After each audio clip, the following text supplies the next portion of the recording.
I am just so excited about tonight. This is something we've been really looking forward to. Laurie has really done Malvern a real favor in asking us to host the release of her book that is just awesome. And and so I'm just really looking forward to the reading tonight, and have been. I really want to thank her for supporting the store the way she does. Thanks. And so, Laurie Saurborn Young, y'all know, do I have to do this? Is the author of the poetry collections Carnivoria and Industry of Brief Distraction. I pick up her copy because all the stuff would fall out. As well as the chapbook Patriot. Her poems, fictions, essays, reviews, and photographs have appeared in such publications as American Micro Reviews and Interviews, Denver Quarterly, Jubilat, The American Reader, The Rumpus, and Tupelo Quarterly. A 2015 NEA Creative Writing Fellowship recipient, she teaches creative writing at the University of Texas at Austin. Please welcome Laurie.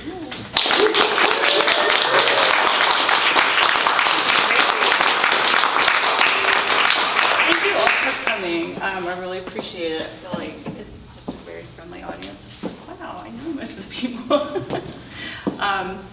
Thank you so much to Joe and to Becky and to Tracy and to Malvern. This is an amazing bookstore, and it's, I feel like I have the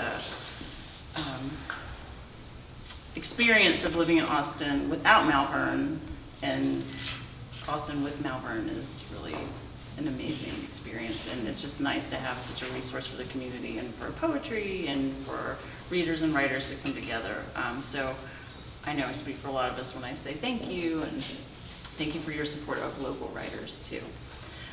So tonight I'm going to read some poems from my book. So I thought I'd read some poems from the book and then read one new poem and then read some more poems from the book.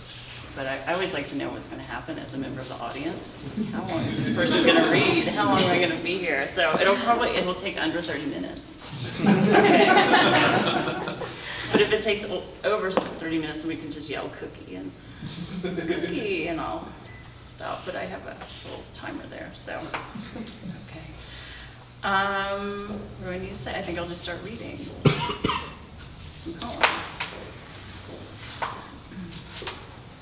I don't want to say that I don't need these, but they're just for show, but unfortunately they're not anymore, as I can tell right now.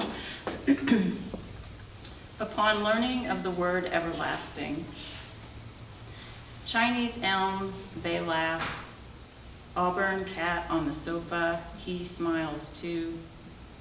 What else to say of a broken binding or a rabbit bounding back at dawn? Planets converge, but oh yea, they falleth apart in great haste. Tilting windmills stand giant in my kitchen. I stop kissing strangers, but breathing is escape, so I swim 4 times a week. Dogs don't feel this guilty watching prayer wheels spin in Bhutan.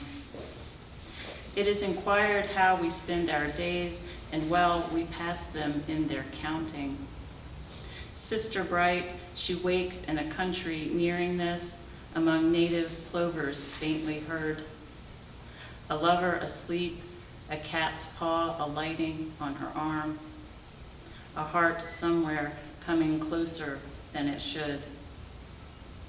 Setting a willow afire, I recall who we are, yard and air, one listing satellite.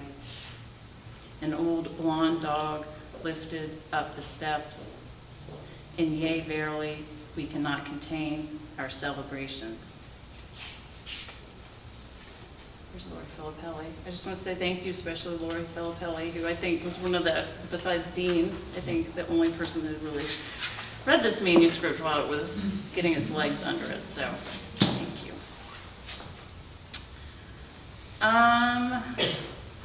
So I'm going to read, so there's I have a chapbook, Patriot, and so those poems are scattered through this book. And the way that those poems came to be was, I think it was like maybe 2010, 2011. I was taking a lot of road trips and having tumultuous times in my life. I guess it was probably before then too, but making a lot of voice notes on my phone while I was driving, and then I backed up my cell phone a couple years later, and they all got downloaded to my iTunes. And so I just found all these weird snippets of me saying random things that were both poem ideas and just observations and story ideas, and I could also hear in the background a lot road noise. So it was the highway was very present in the poems, and then random dog noises, because just like you would hear the dog's leash or something when I was walking or so. So the Patriot poems jump around a lot in time and place. Patriot. Line of thunderstorms on the weather map. This is America, and so the body, hand-sewn, is over there. And so at dawn, the Carolina water tower is a peach rising like the moon's ass. Finite town, rusted trailer, time-bleached house. How many foxes did we take under our wheels? She turns her head and rests her cheek, but not completely, on his shoulder. On to Tennessee, and the mouse ear is a strip club where we will not have coffee, not cup a dancer's breast before she slaps our hands away. Where shuttered factories near distributions decline. Last I saw my ex's mom before she lost to lung cancer. We ate at the Shoney's in Brevard, back when you could strike up inside, and back when the biorhythm machine still spit out our eternal rhymes. This horizon fills with Neruda's yellow light. Since he is tall enough and so she can do her leaning against, this is America. So is drinking pale champagne and pouring 3/5 of the bottle down the drain. On to the rest area, tampon in one hand, metal dog bowl in the other, line of voters turned away. And I guess I should also say too, and this is sort of, I'm seeing this now because there's always layers in our writing, but that when I was writing these pieces down, it was also during the, leading up to the 2012 election, and so all of that is also woven into those poems.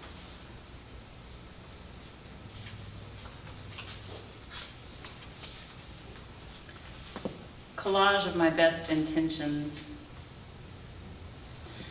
Might as well care with nothing left to turn over in the hands near midnight or morning. Green parrots are simply puppets in the trees juggling coals. Nail holes unveil 10 tiny ports into an ocean. So I paint the air over my eyes, salt and azure, one more lonely metropolitan.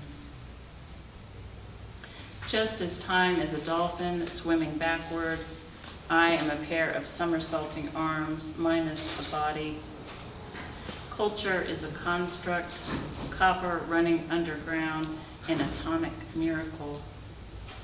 Windbreaker blew on my old man who stalks up the street, who trips over the tangled hair of a friend who lies asleep outside in dreams. In the form of a question, I paint red cowboy boots on my feet. I press heel prints into my palms. I feed the cat next door until it says my name. Don't pass me a cigarette. I have stopped pretending to hang dresses in the tree. Little do we know how laughter speaks in another's head, that gray bouquet of shadow. Vault like a gazelle I will, outward over water until I turn into breath, until I fall in love with mortar and climb into a bag of peaches. Oh, lonely metropolitan, Here you are, drawing off topography's veil, draping it over my face as we drive along a gentle border of the sea. Lonely Metropolitan is actually the name of a photograph.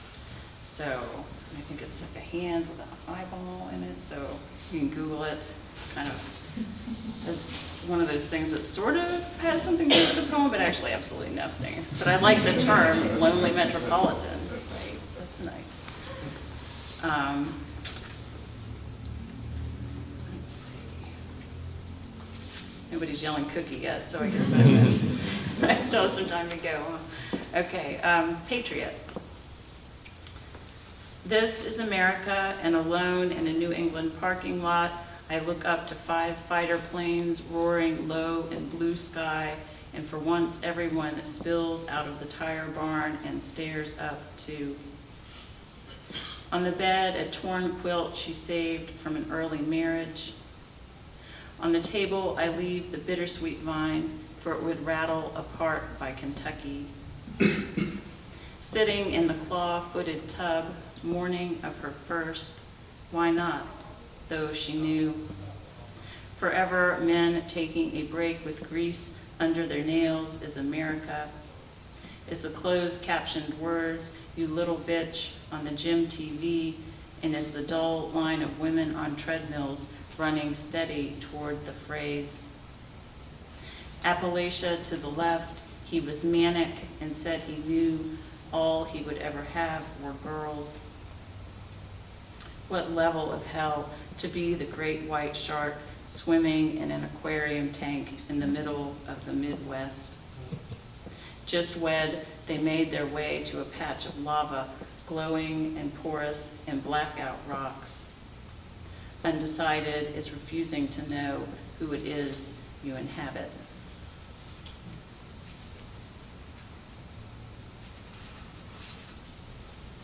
I also realized there's a lot of Amherst and Western Massachusetts in here. That tire barn is in the, yeah, they were great. Those tires lasted for a long time. But there were really, everybody came out and stared up from the sky because it was a huge, all these planes. You think that's such a, like, that never happens, but actually people do run out of buildings and stare up at the sky. And it's just to see something amazing, not necessarily something bad's happening. Okay. Patriot. Emergency room nurses debating Glocks versus 22s while my husband cannot breathe again is America. Is the boy next door hitting himself in the head with a stick? Prometheus, are you seeing this? No fix, just day to day. Smoky wall, smudged glass, a bite of lemon peel. Thicket of economy, I want more. This is America, and I will not dance at the country club.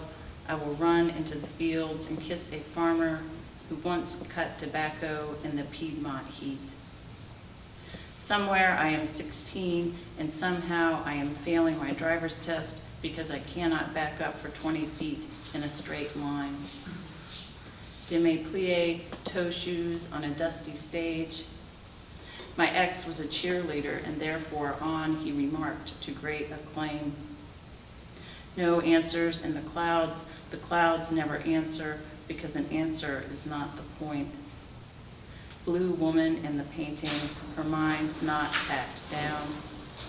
This is America, and I am still waiting to be taken out of context.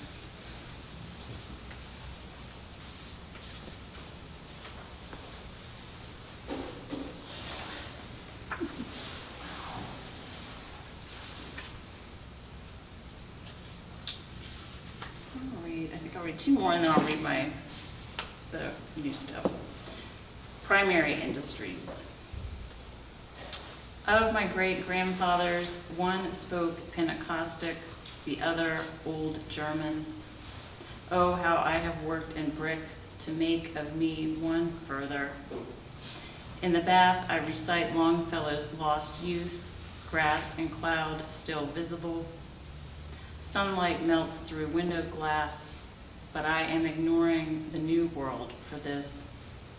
Meanwhile, cicadas pull off blistered shells and ride out.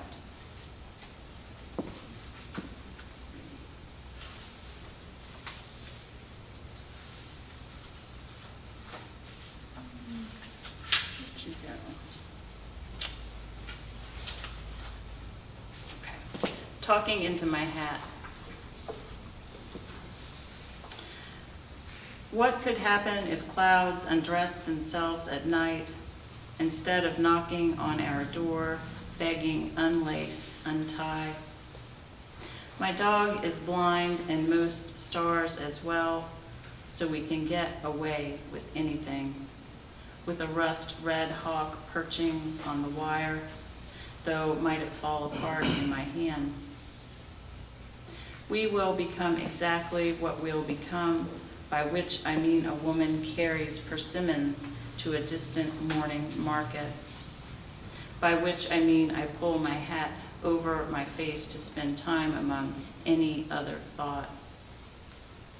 Rumor indicates this train moves exactly as it should toward some god of Carthage, or is it carnage?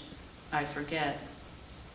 Days of the week, their burnt edges and smells, I don't forget them. Where is the little man who unicycles my heart? I have never seen a picture of myself as a child, but I am not thinking of our souls at all.